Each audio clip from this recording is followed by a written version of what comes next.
যারা স্টুডেন্টরা আছি আমরা এখানে সবাই মিলিত হয়েছি এই কারণে যে আমাদের যে স্কলারশিপ 2023-24 বর্ষের যে স্কলারশিপ সেই স্কলারশিপের টাকা আমরা এখনো পাই নাই। কারণ আমাদের এখানে এর আগেও আমরা এখানে এসে মিলিত হয়েছি, আমাদেরকে আশ্বাস দেওয়া হয়েছে ডাইরেক্টর সাহেবের তরফ থেকে। ওরা আমাদেরকে আশ্বাস দেওয়া হয়েছে যে আমাদের 15 তারিখের মধ্যে, এই মাসের 15 তারিখের মধ্যে আমাদের যে সমস্যার সমাধান করে দেবে। এখনো আমাদের সমস্যার সমাধান করা হয়নি। তখন আমরা বলেছিলাম যে আমাদের সমস্যার সমাধান যদি আপনারা 15 তারিখের মধ্যে যদি না হয় আমরা বৃহত্তর আন্দোলনে যাব। ওই একটা স্বরূপ আমরা আজকে সবাই মিলিত হয়েছি। আমাদেরকে কথা দেওয়ার সত্ত্বেও এখনো আমাদের যে প্রবলেমগুলি সলিউশন করা হচ্ছে না, আমাদের এই প্রবলেমগুলি এখনো সলিউশন করার না হওয়ার সত্ত্বে আমাদের প্রত্যেকটা ইনস্টিটিউশনে আমাদের পরীক্ষাগুলি দেওয়ার ক্ষেত্রে আমাদের অসুবিধা হচ্ছে। আমাদের যে কোর্স ফি দেওয়ার ক্ষেত্রে আমাদের যারা মেডিকেল স্টুডেন্ট আছে, ইঞ্জিনিয়ারিং স্টুডেন্ট আছে, আমাদের বিএড স্টুডেন্ট আছে, মাস্টার ডিগ্রি যারা করছেন, কলেজে যারা পড়ছেন, তারা তাদের যে কোর্স ফিগুলি দিতে পারছে না। তাদের যে স্কলারশিপের মাধ্যমে যে স্কলারশিপ পড়ছেন, যে বিএডে যারা পড়ছেন, যারা মেডিকেলে পড়ছেন, তাদের স্কলারশিপের টাকায় দেওয়ার পরেই তাদেরকে পরীক্ষায় বসতে দেওয়া হবে। এই কারণে পরীক্ষা বসতে দেওয়া হচ্ছে না। স্কুল থেকে আমাদেরকে বারবার চাপ দেওয়া হচ্ছে। এখন অবধি আমাদেরকে আশ্বাস দেওয়ার সত্ত্বেও আমাদের যে স্কলারশিপ এখনো দেওয়া হয়নি। সেই কারণে আমরা আজকে মিলিত হয়েছি।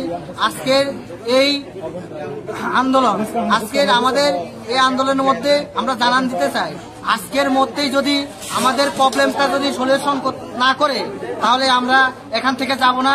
আমরা যারা স্টুডেন্টরা আছি আমরা একত্রিত ভাবে আমাদের যে দাবি, আমাদের যে প্রবলেম, এই প্রবলেমের জন্য আমাদের এখানে এসেছি। আমাদের ডাইরেক্টর সাহেব বলেছেন যে আমরা শুনতে পেরেছি সাংবাদিক সম্মেলনের মাধ্যমে, আমরা দেখতে পেরেছি নিউজ পেপারের মধ্যে যে উনি বলেছেন আমাদের স্কলারশিপের টাকা কেন্দ্র থেকে অলরেডি দেওয়া হয়ে গেছে, 50 কোটির মতন টাকা আমাদের এসে গেছে। তাহলে এখন অবধি আমাদের টাকা দেওয়ার ক্ষেত্রে বিলম্বতা হচ্ছে কেন? কারণ আমরা যখন স্কলারশিপের জন্য ফর্ম ফিল আপ করছি, তখন আমাদের ফর্ম ফিল আপ করার পরে আমাদেরকে স্টেট লেভেল থেকে, ডিস্ট্রিক্ট লেভেল থেকে সবকিছু ভেরিফাই করা হচ্ছে। তাহলে আমাদের কি কারণে সবকিছু ভেরিফাই করার পরেও এখন অবধি আমাদের স্কলারশিপ দেওয়া হচ্ছে না কেন? সেই কারণে আমাদের যে ছাত্রছাত্রীরা হয়রানি হচ্ছে। আজকে আমাদের এখানে যারা আছেন আমরা সকলে গরিব বংশের মানুষ, যে আমাদের স্কলারশিপে পেলেই আমরা পড়তে পারবো।